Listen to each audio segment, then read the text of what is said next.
thick blanket of fog clings to the banks of the Green River, muffling the morning sounds, until a splash shatters the silence. Moments later, a fisherman stares in horror at the pale shape tangled in the reeds. What he's found is just the beginning. This is the story of terror that haunted the Pacific Northwest for nearly 2 decades. The fisherman's discovery unleashes a nightmare. Authorities soon find more bodies along the twisting stretches of the Green River, each one a young woman, many missing from Seattle's streets, some last seen hitchhiking or working along Pacific Highway South. The year is 1982, and Seattle is on edge. Fear sweeps through neighborhoods as the list of victims grows. Detectives, led by Robert Keppel and Dave Reichert, are thrust into a desperate race, piecing together scant evidence from the muddy riverbanks. The killer leaves little behind. No fingerprints, few personal items, only the tragic remains of the women he targeted. As months pass, the pattern becomes disturbingly clear. The victims are vulnerable, often runaway teens or women involved in sex work. The press dubs the unknown predator the Green River Killer, and his chilling signature, a methodical placement of bodies near water, taunts law enforcement.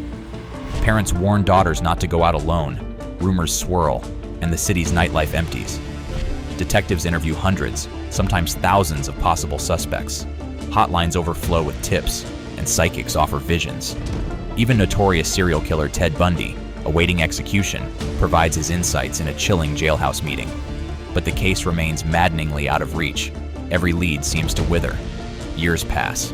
The body count rises. Over 4 dozen disappearances and deaths are attributed to the same faceless monster. In the late 1980s, suspicion settles on a quiet truck painter named Gary Ridgway. He's questioned, even takes a polygraph, and remains on investigators' radar. But nothing sticks. Technology isn't yet advanced enough to match DNA from evidence gathered at the scenes. With each grim discovery, sometimes skeletal remains deep in the woods, sometimes fresh tragedy on the river's edge, the horror deepens. Families wait for answers that never come. Police and the public alike feel the weight of every vanished daughter, every stolen life. The Green River Killer remains a ghost, stalking the shadows of the Pacific Northwest as the city waits in fear for the next victim. It would take nearly 20 years, and the arrival of new forensic technology, before detectives finally confronted the man behind the nightmare.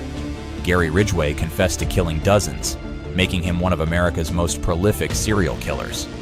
Ridgway is now serving life in prison, while families of the victims grapple with loss and the community still mourns. The Green River Killer's reign of terror changed Seattle forever, raising chilling questions about justice, vulnerability, and the darkness lurking in plain sight. What drives someone to such evil? And could it happen again, closer than we think?